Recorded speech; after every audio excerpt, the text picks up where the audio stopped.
Hello there, I'm Scotty. Let me just better turn this a little bit. Alright. Hello there, I'm Scotty. You're not. Welcome to the beginning of the Dragon Ball Z review series for the movies. Yeah. So I know I said I was originally going to start this in March, but upon looking these up, I realized they're all under an hour. Incredibly easy to watch, all except for Broly the Legendary Super Saiyan. Now, I am doing just these original 13 movies. I believe it's 13. So 5, 6, 7, 8, 9, 10, 11, 12, 13. Yes, these original 13 movies are the ones that I'm doing. I'm not going to do Battle of the Gods. I'm not going to do Resurrection F, as eventually I'm going to go through the series, and when I get to Dragon Ball Super, I'll just talk about the arcs during then, because it's very confusing. I can do the movies, as Dragon Ball Z movies, and I'll have to talk about them again when I do the Dragon Ball Super series. So I'm going to stick to, because what they did, if you don't know, is they released 2 movies, Battle of the Gods and Resurrection F. And then they decided we're going to make an entire new series, Dragon Ball Super. And instead of, creating original content that continued from that point, they just readapted those 2 movies into the first 2 arcs of Dragon Ball Super, which I guess would, give them time. I guess there are some differences, of course, but mainly they are very similar and the same. So I'm talking about these 13. So we're starting with the first one, Dead Zone. No, this is not a Cronenberg film based on a Stephen King novel. Christopher Walken is not here. Neither is Anthony Michael Hall. It is not the TV series by the same name either. No, this is just called Dead Zone. Not The Dead Zone, just Dead Zone, or Dead Zone the movie, as it says. And so the canonicity of these movies to the series has always been a little bit wonky, because this one here is these first 3 are intended to be introduction films. They were, a part of the original Ocean dub of the series. In fact, in some syndications, they were episodes. I remember them splitting into 2 episodes, because I don't remember being an episode. I don't know. Maybe my memory's a little foggy. Who knows? Mandela effect. I don't know. But because I remember them having the original Rock the Dragon theme, whereas the Funimation dub couldn't even use the theme song that Dragon Ball Z was using at the time, which was that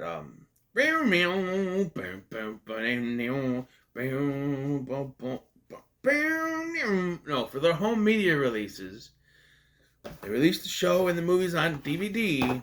They have this weird dub. Yeah,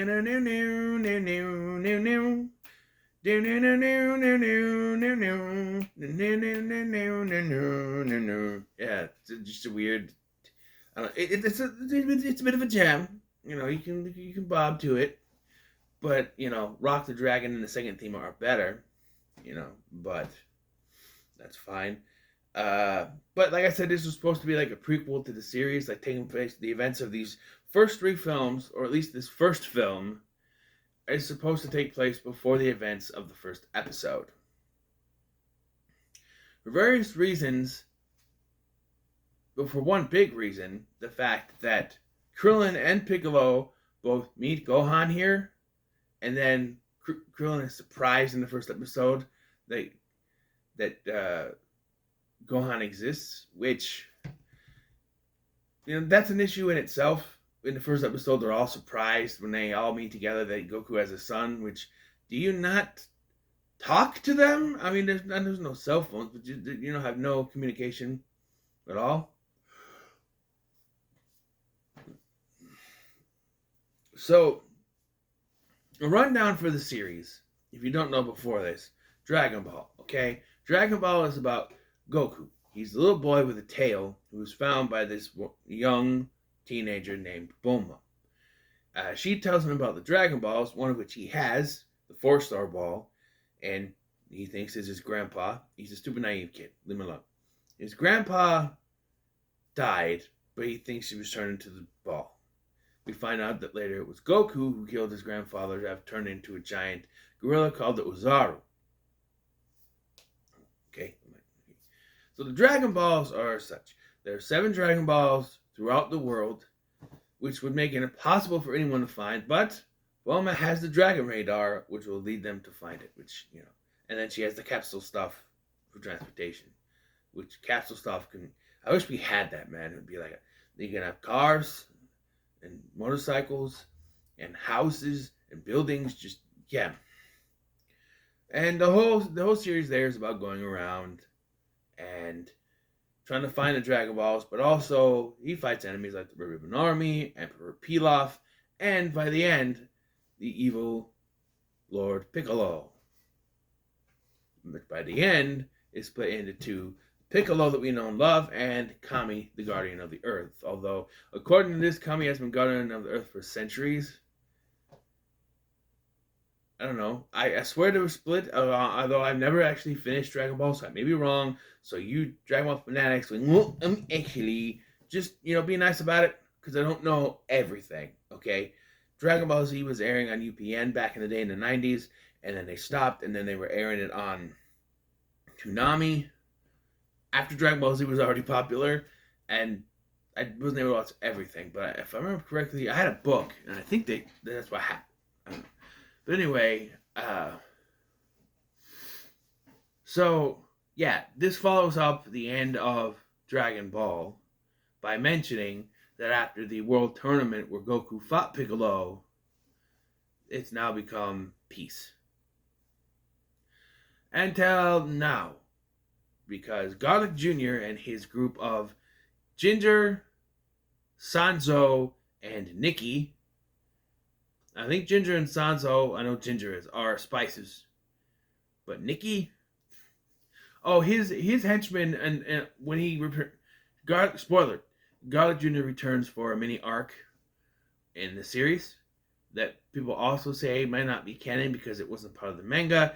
They created the arc, pulled it out of their asses so that they can, you see, the issue with the series and the manga is that the series was going faster than the manga could keep up with, which is why it takes so long to do stuff in this series, where you have them going, and raising energy for like 2 episodes before stuff can happen, and that stuff, and why an entire arc is created after the events of Goku's fight with Frieza at the end of Season 3. There's a whole arc at the beginning of Season 4 where Garlic Jr. comes back, and Piccolo, Gohan, and Krillin have to fight him off. And that's complete filler so that they can have time for the manga to catch up.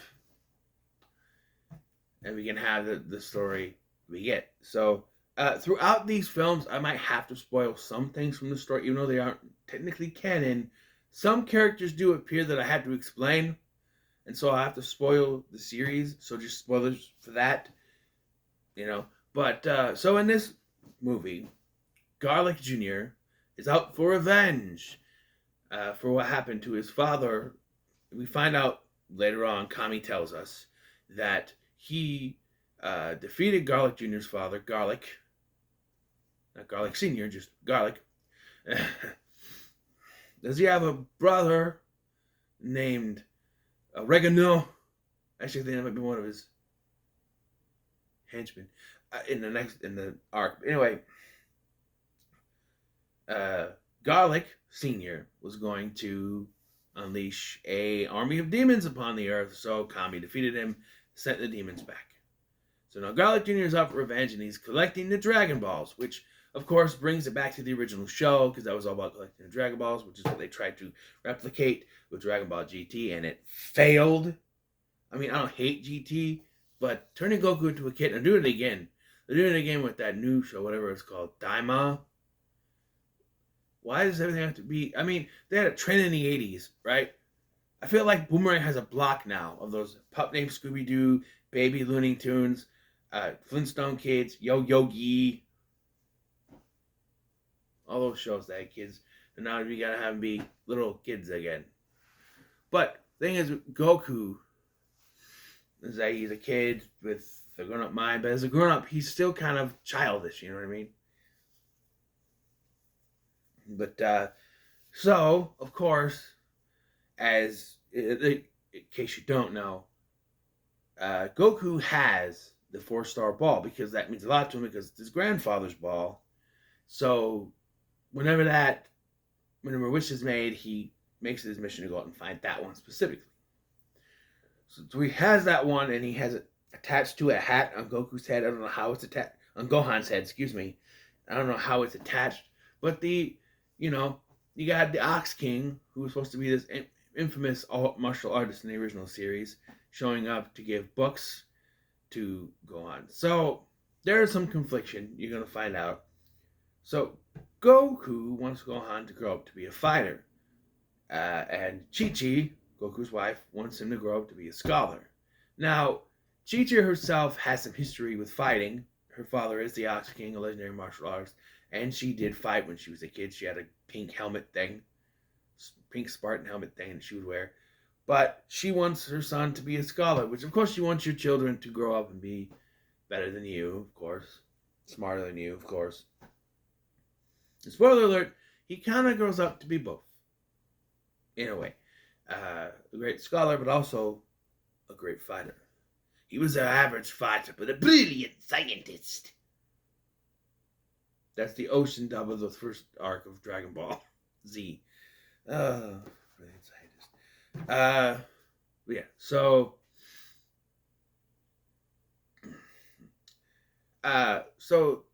Garlic Jr. and his henchmen show up to steal the 4-star Dragon Ball, but also, after taking out Chi-Chi and the Ox King, kidnap Gohan. Why kidnap Gohan? Well, because if they didn't, there wouldn't be a movie. Or at least in the writers' opinions, I think. Watching it now, it confused me. I'm like, wait, they just wanted the ball. The Dragon Ball? Why did they kidnap Gohan? Because I don't think it'd be as much sense of urgency to go after the Dragon Balls, to go after Garlic Jr. if it was just the Dragon Ball. I think they had to write Gohan gets kidnapped so that Goku goes after him. So Goku goes after him, and later he is saved by Krillin and Piccolo, who arrive together for some reason. And although Krillin does not question who Gohan is, he seems to already know who Gohan is. But you cannot tell me this takes place after the events of that, because within that you have, the first episode he's introduced, then Raditz shows up, kidnaps Gohan. He and Piccolo work together, supposedly for the first time, but apparently this is the first time, to subdue him, resulting in Goku's death because Piccolo uses a special beam cannon, and it goes through Raditz and Goku. So, Piccolo can have the right to say he did kill Goku. So there's really no room for this movie to take place between... there is like a year, I think, between when Raditz dies and when Vegeta and Nappa show up. But there's no room for this to take place between there because Goku is dead the entire time, making his way down Snake Way to find King Kai to train again. Yeah.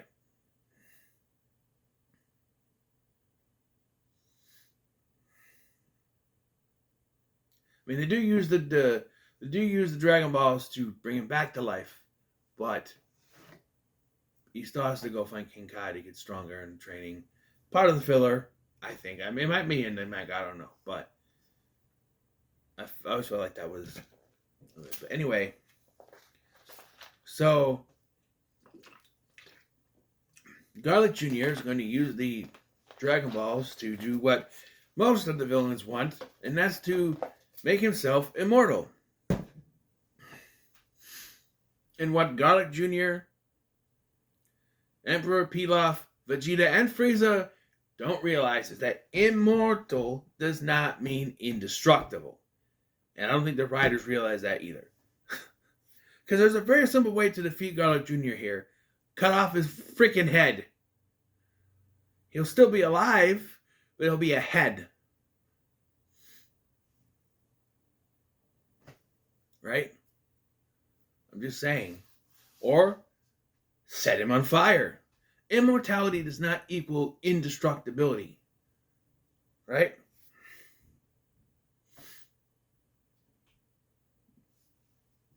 I can set him on fire, wouldn't work. Cut off his head. It's the only way. Cut off his head, chop up his body parts, bury them. He's done. You know? And, being as that, you bury them on different planets if you want to. You could bury them anywhere else. But, no, we got to have fight scenes, which is fine. The fight scenes in here are actually pretty good. The footage of the first 3 films are put together, or in the opening for the original Ocean Dub opening with Dragon, rock the Dragon Balls here. Yeah. That opening is comprised of footage from the first 3 movies. Yeah. And you can see like the one where one guy, I think it's Nicky, I don't remember, the bluish greenish guy with the white poofy hair is running outside the building going, yeah. It's taken from that, and there are a couple other shots here. But Goku and Piccolo realize they have to work together to defeat Garlic Jr., and they think they do. And as soon as they think they do, Piccolo's like, okay, Goku, fight me. And I'm just like, but can you get Gohan home? No. But Garlic Jr. is not dead. He shows up. He pops back up, and he decides to open the dead zone, which will suck everything into it. It's like a hell dimension, I guess you could say. Or the home for infinite losers dimension. Yes, that's a thing in the Ocean Dub. They couldn't use hell. Oh, there's a whole thing with the Ocean Dub, but they were so censored. Yeah.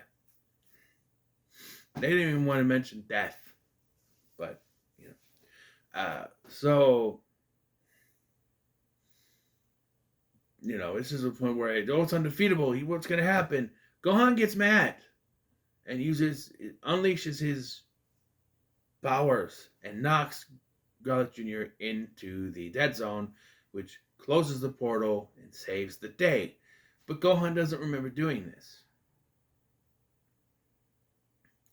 Of course, it's always known your kids are going to be smarter and stronger than you, and Gohan, he has his unlocked potential, he has his hidden potential there, his power, and he will become a great fighter later, and a smart boy as well. But yeah, that's how he's defeated. I'm trying to remember how he defeated. He didn't have the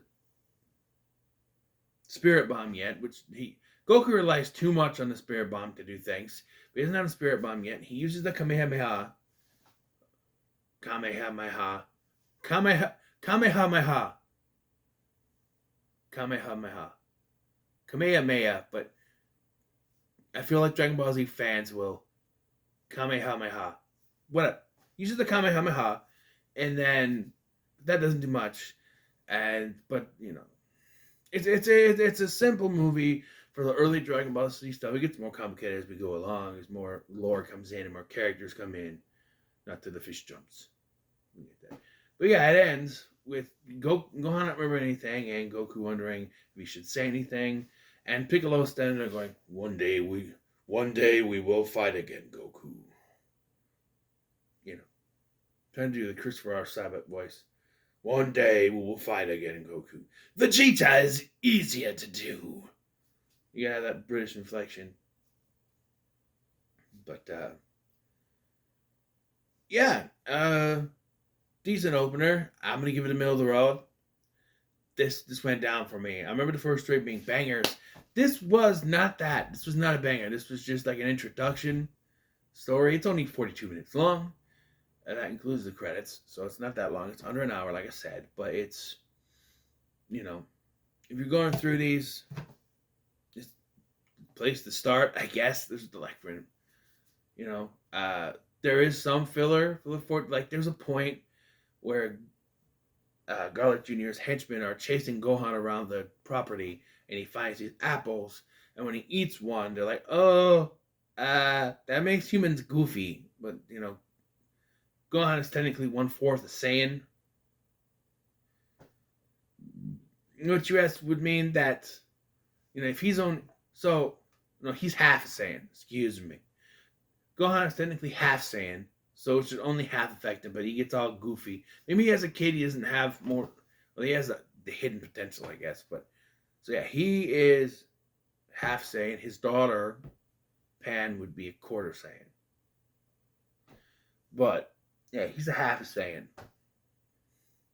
as would other characters be later. But I'm gonna have to explain canon of the show because there's some nod to canon here, but we'll get to it. But anyway, yeah, it's the middle of the road for me. There's some filler, like at that point when he starts dancing around. There are moments where it's very anime moments where we gotta add like a musical number, especially in I think it's Tree of Might. There's a whole song that Gohan does about Piccolo. I don't know. But again, that would imply that movie takes place after his training. And I don't know. Goku would not be there, so because he was Piccolo was training Gohan while Goku was on Snake Way, so I don't know. But anyway, what are your thoughts on Dragon Ball Z Dead Zone? Let me know so much to like, share, and subscribe. Thank you for watching. I'm Scotty, and I'll see you in the next one.